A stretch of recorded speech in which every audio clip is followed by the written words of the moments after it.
நடிகர் கார்த்தி இயக்குனர் PS மித்ரன் கூட்டணியில் 2022 வெளியான சர்தார் படத்தின் இரண்டாவது பாகம் தயாராகிட்டு வந்துட்டு இருக்கு. சர்தார் பாகம் 2ல் புதிதாக மாளவிகா மோகன் வில்லனாக SJ சூர்யா ஆகியோர் இணைந்திருக்காங்க. இந்த நிலையில் திரைப்படக்குழு சார்பில் சமீபத்தில் சென்னையில் விழா ஏற்பாடு செய்யப்பட்டிருந்தது. இதில் இந்த படத்தின் முன்னோட்டம் வெளியிடப்பட்டது. இந்த நிகழ்ச்சியில் கார்த்தி, SJ சூர்யா, PS மித்ரன், இசையமைப்பாளர் சாம் சிஎஸ் உட்பட பலர் கலந்துக்கிட்டாங்க. இந்த நிகழ்ச்சியில் பேசின கார்த்தி, சர்தார் அப்படின்னு பெயர் வச்சதிலிருந்து இந்த படத்தின் மீது எனக்கு ஒரு தனி ஈர்ப்பு உண்டு. மித்ரன் அடுத்து என்ன சொல்லி பயமுறுத்த போறாருன்னு எல்லாரும் கேட்குறாங்க. ஃபர்ஸ்ட் படத்தில் இரும்பு திரையில் மொபைலில் மெசேஜ் வந்தாலே இருக்கும். அடுத்த படமான சர்தார் பார்ட் 1ல வாட்டர் பாட்டில் பார்த்தாலே பயமா இருக்கும். இந்த படத்துல அதை விட பயங்கரமான விஷயத்தை வச்சிருக்காரு. உண்மையாவே இந்த படத்துல அச்சுறுத்தக்கூடிய பெரிய விஷயத்தை தொட்டிருக்காரு.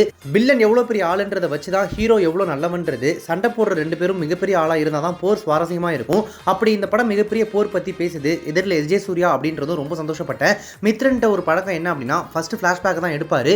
அந்த வகையில் முதல் நாள் ஷூட்டிங் ஸ்பாட்டை பார்த்துட்டு பயந்துட்டேன் நான். இன்றைக்கி தயாரிப்பாளராக இருக்கிறது ஈஸி இல்லை. வெறும் ஐடியாவையும் உழைப்பையும் மட்டுமே நம்பி பெரிய ரிஸ்க் எடுக்கிறாங்க. அந்த அளவுக்கு இந்த படத்தில் மித்ரனோட உழைப்பை முக்கியமாக பார்க்குறேன். எல்லாருக்கும் இது புரியணும், சுவாரஸ்யமாக இருக்கணும்னு நிறைய மெனக்கெட்டிருக்காரு. SJ சூர்யாவுக்கு நடிப்பு தீனி எவ்வளோ கொடுத்தாலும் அவருக்கு பத்துறதே இல்லை. அவர் கேட்டு பண்ணுறதை பார்க்கும்போது அவ்வளோ சந்தோஷமாக இருக்கும். அவர் செட்டில் நாங்கள் செல்ஃபோன் தொடுறதே இல்லை.